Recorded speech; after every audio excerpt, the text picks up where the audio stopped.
ICC champions trophy के tickets की online फरोख्त के हवाले से शायकीन का गैर मामूली जोश व खरोश। पीसीबी की जानिब से पहले मरहले में 30% टिकट्स ऑनलाइन फरोख्त के लिए पेश कर दिए गए। पाकिस्तान, न्यूजीलैंड, ऑस्ट्रेलिया, इंग्लैंड और पाकिस्तान बांग्लादेश मैचेस के टिकट्स की फरोख्त मुकम्मल हो गई है। दूसरे मरहले में फिजिकल टिकट्स 3 फरवरी से फरोख्त होंगे। मकामी कोरियर सर्विस के 100 से ज़ायद एक्सप्रेस सेंटर से टिकट्स बेचे जाएंगे।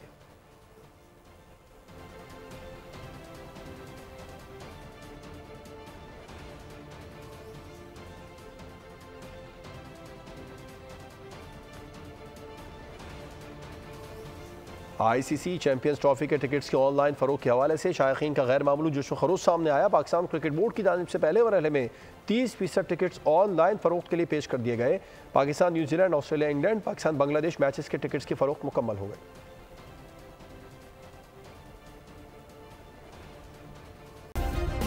सब्सक्राइब करें और बेल दबाएं ताकि कोई खबर रह न जाए।